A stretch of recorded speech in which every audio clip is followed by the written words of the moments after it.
Magandang araw mga ka-brothers Luzon, Visayas at Mindanao, lalo na sa ating mga kaibigan dyan sa abroad, mga OFW. Kamusta po kayo? Sa araw nito mga ka-brothers, i-share ko lang po sa inyo ang nangyari po ng isang hearing doon po sa Senado, pinamumunuan ni Senador Jinggoy Estrada, kung saan siya po ang chairman. Ito po si Rapi Tulfo, pinagtatawanan lang siya doon po sa hearing kasama ang mga participant mga ka-brothers at sa mga senador. Okay? Panoorin natin mga ka-brothers, no?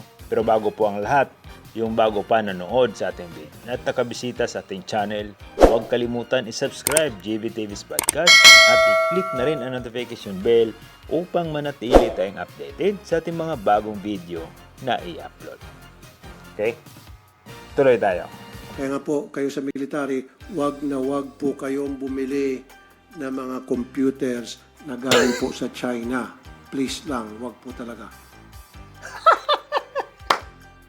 O, di ba? Bakit? Bakit pinapigilan ni Rapi Tulfo na bibili tayo ng mga produkto ng China? Dahil naman ulit doon sa binumbahan ng tubig ang ating mga Coast Guard. Hindi mo ba alam na lahat ng nagkalat sa Pilipinas na mga produkto ay galing sa China? Tulad ng Divisoria. Saan galing ang mga produkto na yan? Huwag mong sabihin galing sa iyo. Produkto mo. Ay nako. Tuloy. Can you check on this, Yusek Espino, and please give us a report. At yung mga personal po ninyo, wag din po bumili ng mga cellphone from China. Hindi po. Bumili na kayo. Eh naman. Pinagtatawa na tuloy siya ni Jinggoy Estrada. Facilities, telecom facilities inside Camp Aguinaldo at sa mga kampo ng military natin. This was during the previous administration, this Yes, was of course. 2019. Yes. Ano pong status? Ito ata yung yung dito. Dito. Yes. Ano po na status noon? Na-build na po yung tore ng dito na Alam mo, Rapi Tulfo, na build up na po yung dito na yan. Dapat alam mo naman yan, Rapi Tulfo, kasi noon pa yan. Noon pa yan, nalalaman na sa lahat.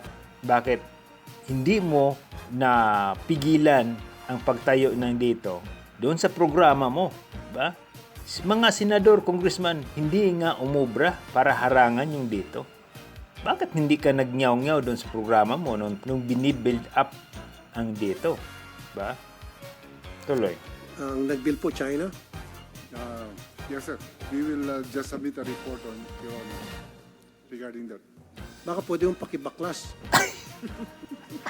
Instead, maglagay lang tayo. Okay lang sa akin kung yung Globe, Smart, Yes, sir. yung sa atin. Pero kung maglagay po tayo, maglagay tayo ng telecommunication ng mga bagay-bagay sa military from China, ibang usapan po yun. Di ba? Hindi mo ba alam, Rapi Tulfo, na mga equipment ng Globe at saka Smart ay karamihan dyan ay galing sa China? O sige, pabaklas mo yan. Ngayon, nandyan naman yung Globe at saka Smart. Baklasin din nila ang mga materyales na ginagamit niyan. Nakakatawa talaga to si Rapi Tulfo, no? Mga Tulfonatics. Tama ba yun? Ipabaklas lahat ng mga materyales na ginagamit natin dito sa Pilipinas kasi gamit ng China? Okay. Tingnan natin yan. Senator Rafi, any other questions? Yes, Mr. Chair, I hate to be makulit, pero please lang, pakibaklas na po. Yung mga computers na galing China na ngayon ay nasa Seryoso talaga siya. military properties. Pinagtawanan na nga siya. Nakakagat labi na nga si Senador Remove Ronnie. immediately, and then ito pong pasilidad na China po ang nag-construct, telecommunication facility. Kung pwede ho, i-cancel na po yung contract at paalisin na po. Gusto talaga niya iboboycott ang lahat ng mga Chinese equipment or materials na ginagamit or pinurchase natin dito sa Pilipinas. No, hindi yan basta-basta ganun mangyari, Rapi Tulfo.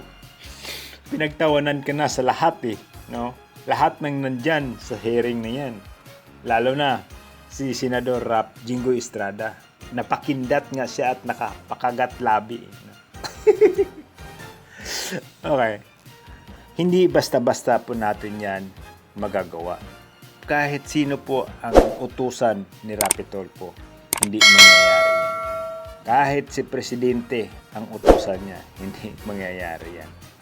Hanggang bunganga lang ni Rapi Tulfo. Naalala nyo yung sinasabi ni Rapi Tulfo, lahat ng mga smugglers ipapakulong niya, pinapangalanan na nga niya eh. Pero ano nangyari hanggang ngayon? Andyan pa rin. Okay.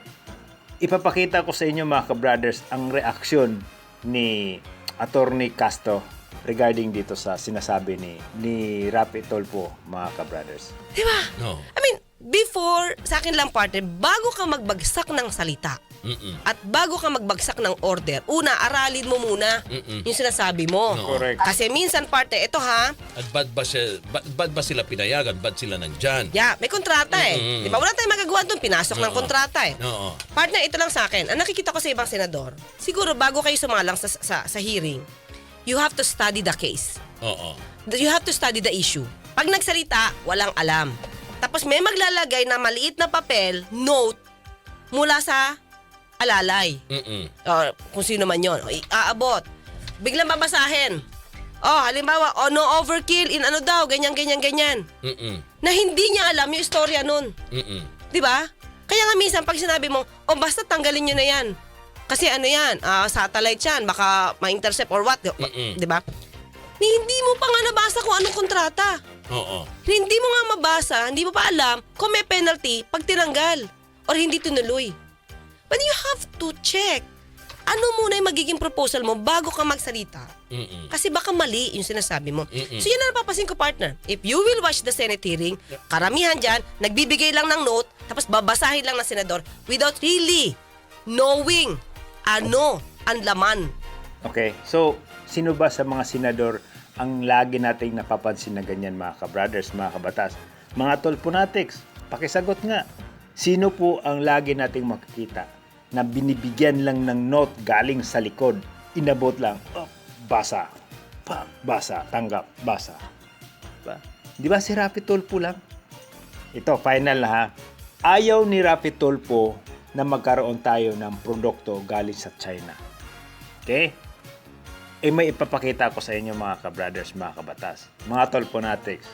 Ito. Yan mga ka-brothers. Ano yan? Cellphone. Ang nakalagay dyan, Tulphone. Ano yan?